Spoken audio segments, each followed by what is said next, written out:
Então foi feito o arranquio de todas essas plantas. Da pedra para a esquerda, a gente fez o sulco. Da pedra para a direita foi feita a cova. A gente entrou com 300 gramas de calcário por planta, a gente entrou com 150 gramas de MAP.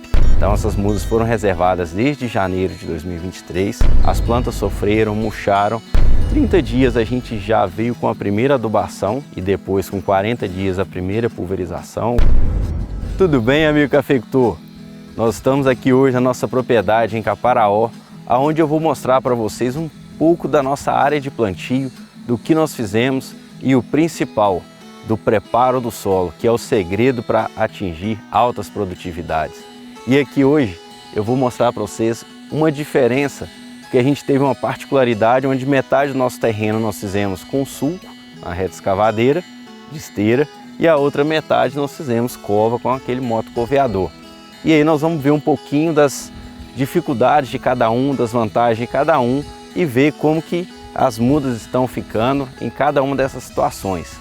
Então o preparo do solo é o assunto do nosso No Pé do Café de hoje.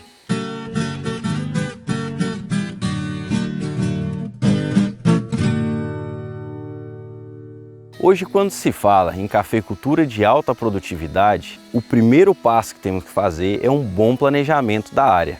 Ou seja, não tem como eu já chegar numa lavoura implantada, que já tem todo um histórico, às vezes que a gente nem conhece, e querer entrar com tratamentos diferenciados, podas, às vezes nem sempre ela vai nos responder. Para ter a certeza de se ter uma cafeicultura produtiva, eu tenho que começar, como dizem, do começo. E o início de um talhão, de um estande, de uma lavoura produtiva, ela vai com bom planejamento. Então hoje nós estamos aqui numa área onde a gente renovou, nessa virada de ano 23, 24, mas isso tudo veio lá de 2022, que foi quando a gente tomou a decisão de renovar esse talhão. Ele já vinha de um histórico decaindo a produtividade, era um talhão que já não era tão rentável para nós. Então nós tomamos a decisão lá em 2022 de renovar esse talhão. Então em julho, assim que foi feita a colheita dessas plantas, já veio logo a máquina escavadeira e fez o arranquio. E isso é essencial para que não fique muitos restos vegetais dessas plantas na área. Então foi feito o arranquio de todas essas plantas e daí então começou o preparo do solo. Essa área aqui ela tem uma particularidade, é uma área muito declivosa. Nós estamos aqui a 1.250 metros de altitude. E é uma área com muitas pedras. Então a máquina conseguiu sulcar bem até mais ou menos metade dessa área e dali para lá a gente teve que entrar com aquela motocoveador. A gente usou uma lâmina de 30 centímetros de diâmetro, né, para fazer uma cova bem larga, né, e dar uma condição boa para a planta crescer e desenvolver. Como a gente pode observar na imagem, da pedra para a esquerda a gente fez o sulco com a escavadeira. Da pedra para a direita foi feita a cova. E como a gente pode ver aí na imagem, o sulco ele facilita, nos dá um cômodo muito maior para a gente andar e fazer todos os tratos com a planta. Então a gente consegue passar adubando, fazendo as pulverizações, o pré-emergente. Então na questão de conforto do trabalhador e qualidade do serviço, a gente vê essa vantagem. Já onde foi feitas as covas, a área já ficou mais declivosa. Então, dificulta um pouco o manuseio dos insumos naquela área, tanto para passar com a bomba pulverizando, quanto adubando, aplicando pré-emergente. E isso reflete na qualidade do serviço, e a gente vai observar isso aí. Um outro detalhe importante é que muitos produtores às vezes questionam da questão do sulco ressecar um pouco o terreno. Isso no início a gente observou isso também. Pelo fato de revolver muito o solo, ela acaba secando mais rápido. Mas depois que o solo estabiliza, cerca de 40, 50 dias, a área fica muito melhor. E com relação aos custos, um detalhe importante é que a cova saiu em torno de 40 centavos por planta. Já o sulco saiu em torno de 80 centavos por planta. A máquina ela teve uma eficiência.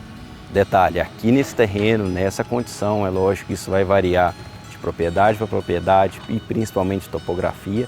Ela conseguiu fazer em torno de 400 plantas aí, né, o sulco para 400 plantas por hora. E só para ressaltar, a parte do tratamento de solo foi igual, tanto para o sulco quanto para a cova. A gente entrou com 300 gramas de calcário por planta, é um volume considerável, mas é a única chance que a gente tem na vida dessa planta de colocar calcário, corrigir o solo, fornecer cálcio e magnésio em profundidade. Então a gente tem que aproveitar muito bem esse momento e é importante a gente fazer isso para que a gente possa dar condição dessa raiz descer e explorar todo esse perfil do solo. Hoje aqui na propriedade a gente já trabalha com todas as fontes de adubo fosfatado. Nessa parte aqui particularmente a gente tem um solo com 4,5 de matéria orgânica, que é um teor bastante alto. Então a gente resolveu testar esse ano o MAP.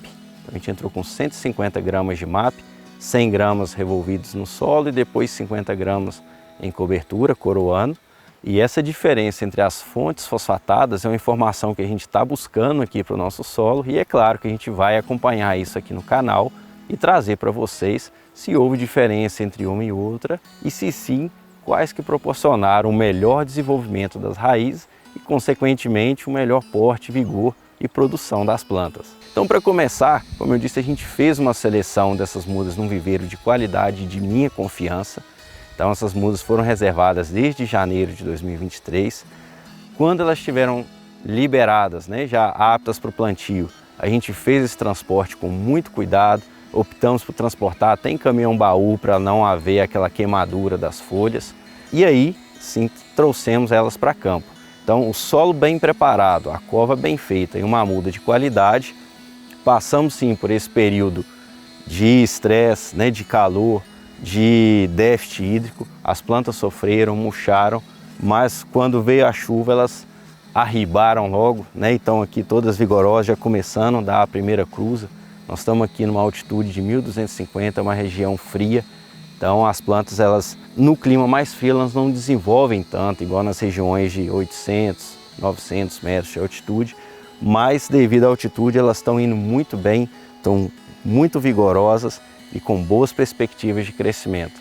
E você, amigo cafeicultor, que plantou café nesse período de outubro, novembro, dezembro de 23, passou também por algum perrengue? Conta aqui pra gente, deixa aqui quais os desafios que você enfrentou e o que você fez para suportar todo esse período. A sua ideia, a sua experiência é muito importante para outros cafeicultores também.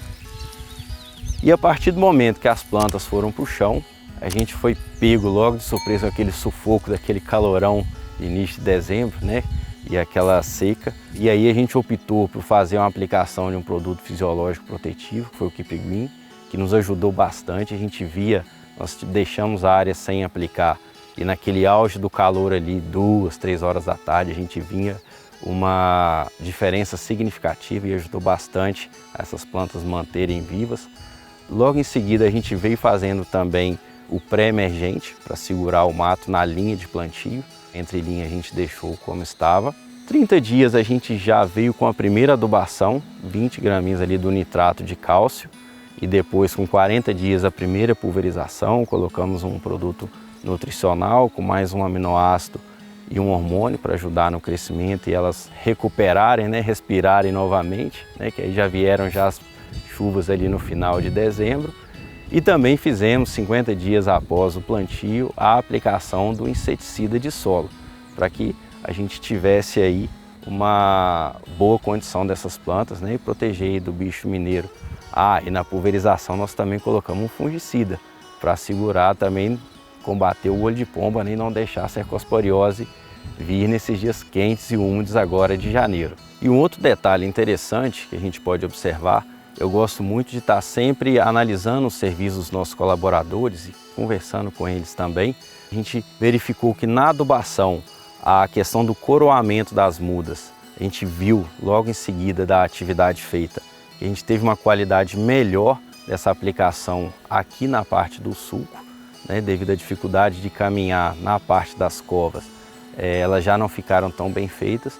E um outro detalhe importante que foi a questão do pré-emergente. Nós já estamos aí com mais de 60 dias do plantio. Aqui na linha, na parte do sulco, ainda está sem nascer mato. Já na parte das covas, o pré-emergente devido à dificuldade de caminhar, ele já não ficou tão bem feito e a gente já teve que entrar com uma intervenção de uma capina mecânica na linha para segurar o mato que já vinha de forma agressiva.